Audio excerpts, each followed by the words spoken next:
There have been a lot of kings and queens who have ruled England, Wales, and Scotland over the years.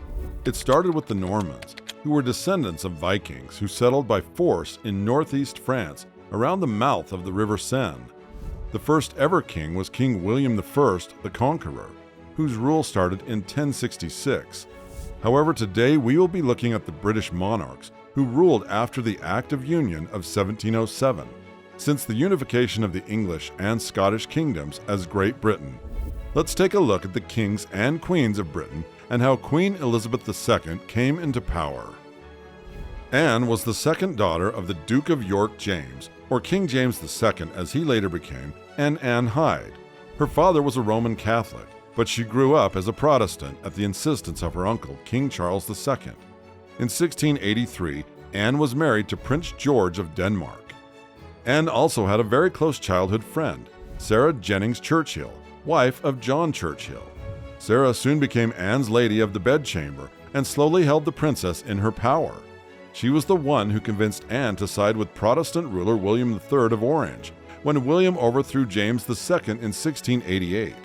By the Bill of Rights in 1689, William and his wife Mary, who was also Anne's elder sister, became the king and queen of England, placing Anne in line for the succession to the throne. Anne and Mary had a bitter fallout. Mary died in 1694, and William tried to cultivate her goodwill, but refused to appoint her regent during his absence. When William died in 1702, Anne became queen. Anne's personal life was filled with tragedies. Some historians believe she suffered from depression. She also suffered from gout and severe nearsightedness, and many modern-day experts suspect that she had a form of lupus. She was also extremely shy and suffered while delivering speeches. By the time she was 16, she had lost her mother, her favorite governess, and 6 siblings. She was pregnant 18 times between 1683 and 1700, out of which only 5 children were born alive. One of Anne's sons survived infancy, but he too died at the age of 11, leaving Anne without any successors. Therefore, she acquiesced to the Act of Settlement of 1701, which designated the Hanoverian descendants of King James I of England through his daughter Elizabeth as her successors. Although Anne had been portrayed as weak in history, it was she who achieved the unification of England and Scotland in 1707. She led England in the War of Spanish Succession and even brought about many developments in Britain's two-party political system with the Whigs and then the Tories. George I, or King Louis, was the first Hanoverian king of Great Britain. George Louis of Brunswick-Luneburg was the son of Ernest Augustus and Sophia of the Palatinate, granddaughter of King James I. After the death of Queen Anne in 1714, he ascended the throne through his mother's side. George I was not the most popular in England. In 1682, he married his cousin, Sophia Dorothea of Celle. In 1694, he accused her of infidelity, divorced her, and imprisoned her in the castle of Alden, where she died 32 years later. His treatment of his wife and the greed of his 2 German mistresses weren't looked upon kindly. He couldn't speak English, so he had to communicate to his ministers in French. His diplomatic judgment did enable him to form an alliance with France in 1717, but he still found it difficult to make his own decisions in domestic politics. George had a son, George II, and a daughter, Sophia Dorothea, wife of King Frederick William I of Prussia and mother of Frederick the Great. George I died of a stroke on a trip to Hanover. He was succeeded by his son, George II. George II might just be the least known Hanoverian monarch of Great Britain. He spent more time in Hanover than ruling in Britain, and was often mocked by his subject for being so absent. George I and George II had a very tumultuous relationship, so much so that George I even banished his son from court and kept his children under guardianship. George was married to Caroline of Anspach in 1705 in Hanover. Born in 1683, Caroline was the daughter of John Frederick, Margrave of Brandenburg-Ansbach, and Eleanor of Saxe-Eisenach. She had a great deal of interest in politics and influenced a lot of George's opinions, and while George always had his mistresses, he was devoted to her. George's relationship with his eldest son, Frederick, was quite similar to the one he had with his father. They loathed each other. Even Queen Caroline despised her son. Frederick, however, died at an early age of a burst abscess on the lung. George's grandson, George III, succeeded him as heir to the throne. Frederick was buried on the 13th of April at Westminster Abbey. The king did not even attend the funeral, nor did he and Queen Caroline mourn for his loss. After the birth of her last child, Princess Louisa, in 1724, the queen developed a hernia for which surgery became necessary in 1737. While the operation was successful, gangrene set in and the queen soon lay dying. By 1760, George II became blind in one eye and was hard of hearing. On the 25th of October 1760, he was using the toilet at Kensington Palace when, after a few minutes, his valet heard a loud thud. He found the king on the floor dead. The right ventricle of his heart had ruptured. George was buried at Westminster beside his wife Caroline. He was succeeded by his grandson George III. George III, the son of Frederick Louis and Princess Augusta, had an unreasonable dislike for his grandfather King George II and all of his policies. George had strong feelings, but very slow mental growth, which made it difficult to teach him anything, but also made him easy to order around. He was married to Charlotte Sophia of Mecklenburg-Strelitz, and though it was a marriage for public duty, it lasted more than 50 years. He was very possessive about his family. He was a well-intentioned man, but the problems during his reign were too big for him to solve, not to mention he had poor judgment of people. In 1811, it was acknowledged that he was violently insane. It was decreed that the Queen should have his custody, and the future King George IV became the regent. He remained insane until his death at Windsor Castle.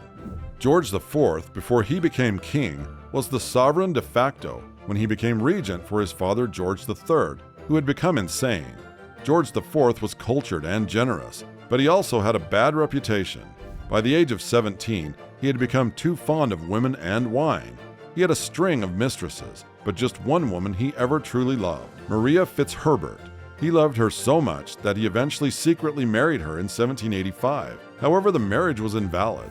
Members of the royal family under the age of 25 were forbidden to marry without the consent of the king. In 1795, the prince was forced to get married to his cousin Caroline in order to get his immense debts paid off by the parliament. The marriage was a disaster.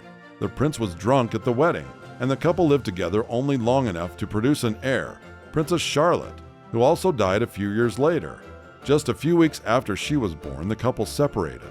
Months after George IV ascended the throne in 1820, Caroline returned to claim her rights as queen consort.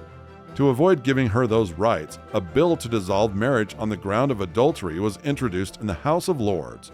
It was never put to a vote, though, because Caroline died in 1821. George IV was somewhat redeemed by his artistic judgments. He was the one who patronized architect John Nash, who developed Regent Street and Regent's Park, London. He also sponsored Sir Geoffrey Wyatville's restoration of Windsor Castle. His most popular effort was the Royal Pavilion at Brighton, with its Munghal Indian and Chinese decorations, also designed by Nash. William IV was the middle son in a large family, not expected to ascend to the throne of England.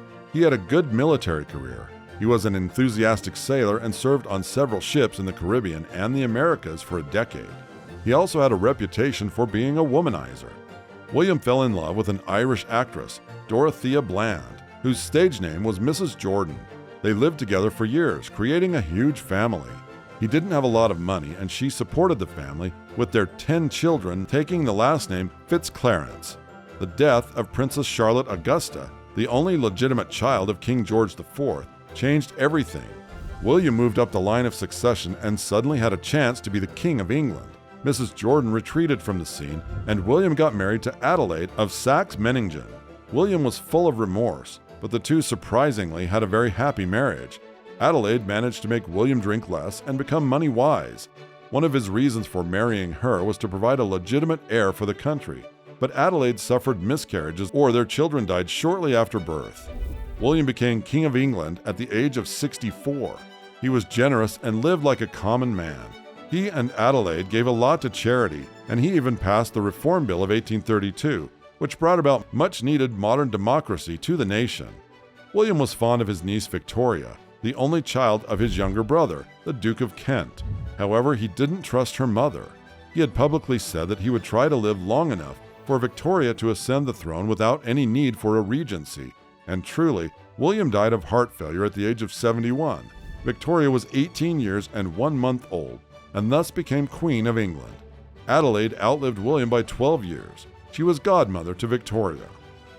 In 1837, when Victoria was just 18, she was woken up from her bed and told that her uncle, King William IV, had died during the night and that she was now queen. Alexandrina Victoria, Queen of Great Britain and Ireland, and the Empress of India, from 1876 to 1901 was the last of the House of Hanover. There is an entire era named after her, the Victorian Age. The British monarchy took on a modern ceremonial role during her reign. Victoria and her husband, Prince Consort Albert of Saxe-Coburg-Gotha, had 9 children, through whom are descended a lot of the royal families of Europe today. She detested babies and children, but she lived in a society that idealized motherhood and the family.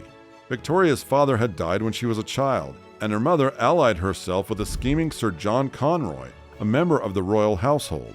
When Victoria became queen, she banned Conroy and marginalized her mother. Victoria strengthened the position of the monarchy by expanding the public role of the monarch, supporting charities and civic reforms. It was no surprise then that Victoria became a beloved celebrity and influenced pop culture. After Albert died, Victoria went into depression and withdrew from the public, for which she was harshly criticized. By the time of her death in 1901, the British Empire covered a fifth of the Earth's surface. Albert Edward was quite a popular leader in the society. The second child and the eldest son of Queen Victoria and Prince Consort Albert, he was made Prince of Wales when he was a month old. Albert Edward had a brief affair with an Irish actress, which caused Victoria to hold him partly responsible for the death of her husband, who had taken his liaison to heart before dying from typhoid. As a result, she excluded him from any affairs of the state until he was 50. Edward married Alexandra, the eldest daughter of Prince Christian of Denmark, in 1863. He excelled in the field of sports, especially racing, yachting, and shooting. He did a lot to bring back the top form of the monarchy that had somewhat dulled during Victoria's isolation. After Edward died, he was succeeded by his son George. George Frederick Ernest Albert was the second son of King Edward VII. He served in the Navy until the death of his elder brother, Prince Albert Victor. Then he had to get more focused in training as the heir to the throne. He married Mary, Princess of Teck, who had been his brother's fiancée. He faced a lot of difficulties quite early in his reign. During World War I, respect for the king increased tremendously among the populace. At the end of 1928, he became seriously ill and had to take care of his health for the rest of his reign. He celebrated his Silver Jubilee in May 1935, which enabled the public to express their admiration for him. It was Edward VIII whose life decisions paved the way for the Queen of Great Britain today, Queen Elizabeth II. The eldest child of King George V and Queen Mary, he was the heir to the throne. After his father suffered an illness in 1928, Edward began taking an increasing interest in national affairs. He was quite popular, maybe even as much, if not more, than Edward VII. However, Edward VIII started disliking the official world and stayed at the fort as an escape from his royal life. In 1930, he met Wallis Simpson, who was divorced from a U.S. Navy lieutenant in 1927. She then married Ernest Simpson in 1928. By 1934, Edward was in love with Wallis. Before he could discuss it with his father, though, George V died, and Edward was proclaimed king. His desire to marry Wallis was met with firm opposition, backed by the Church of England, even though Wallis had obtained a preliminary decree of divorce in 1936. King Edward VIII then made his final decision. He was going to abdicate the throne. After Simpson's divorce was finalized, they were married by a clergyman in France. George VI became the king, and he made his elder brother Duke of Windsor, but refused to extend the rank of Royal Highness to the new Duchess of Windsor. Albert Frederick Arthur George was the second son of King George V. He served in the military and was then created the Duke of York. In 1923, he married Lady Elizabeth Angela Marguerite Bowes-Lyon and had 2 children, Princess Elizabeth, who would later become Queen Elizabeth II, and Princess Margaret. After Edward VIII abdicated, the Duke of York ascended the throne and was proclaimed king. He took the name of George VI. He became a powerful symbol of courage and fortitude for the people. He ceased to be the Emperor of India when India and Pakistan became separate independent countries, but he was formally recognized as the head of the Commonwealth of Nations by the government of its member states in 1949. From 1948, his health began to deteriorate, and he died a few months after undergoing an operation for lung cancer. He was succeeded by his daughter, Elizabeth II, the present reigning monarch of Great Britain. Elizabeth Alexandra Mary is the longest reigning monarch in British history, the elder daughter of King George VI and Lady Elizabeth Bowes-Lyon. Elizabeth had little probability of ever ascending the throne, but with her uncle Edward VIII's abdication, everything changed for her. She and her sister, Princess Margaret Rose, were taught by governess Marion Crawford. She learned history, music, and languages. Elizabeth also served in the military. She was married to her distant cousin, Lieutenant Philip Mountbatten of the Royal Navy, former Prince of Greece and Denmark. Their first child, Prince Charles, was born on the 14th of November 1948 at Buckingham Palace. While Elizabeth and Philip had gone for a tour of Australia in 1952, news reached them of the king's demise on the 6th of February 1952. Elizabeth, now the Queen, flew back to England. Her son, Prince Charles, became heir apparent, and he was made the Prince of Wales. Her other children were Princess Anne, Prince Andrew, and Prince Edward. In 1992, Prince Charles and his wife Diana separated, as did Prince Andrew and his wife Sarah. The country was struggling with recession. Elizabeth agreed to pay taxes on her private income, even though she was personally exempt. The separation and divorce of Charles and the people's princess Diana was followed by criticism of the royal family. It further intensified with Diana's death in 1997, especially when Elizabeth initially refused to allow the national flag to fly at half-staff. It was only in the late 2000s that the people warmed up to the royal family again. In 2011, Prince William, the elder son of Charles and Diana, married Catherine Middleton. In 2012, Elizabeth celebrated her Diamond Jubilee on the throne. In 2020, Prince Harry, Charles' younger son, and his wife, Meghan Markle, stepped away from their royal roles, causing a huge controversy. In April 2021, Philip, who had been Elizabeth's husband for more than 70 years, passed away. Queen Elizabeth will be succeeded by Prince Charles, after which next in line is Prince William. Prince William and Kate Middleton have 3 children together: Prince George, Princess Charlotte, and Prince Louis. Prince George is third in line of succession to the British throne, while Princess Charlotte and Prince Louis are 4th and 5th as of now. Did you know about all these royals? What do you think of the long line of monarchs that have ruled Great Britain? Let us know in the comments. And if you enjoyed the video, don't forget to like and share it. Also, subscribe to our channel for more.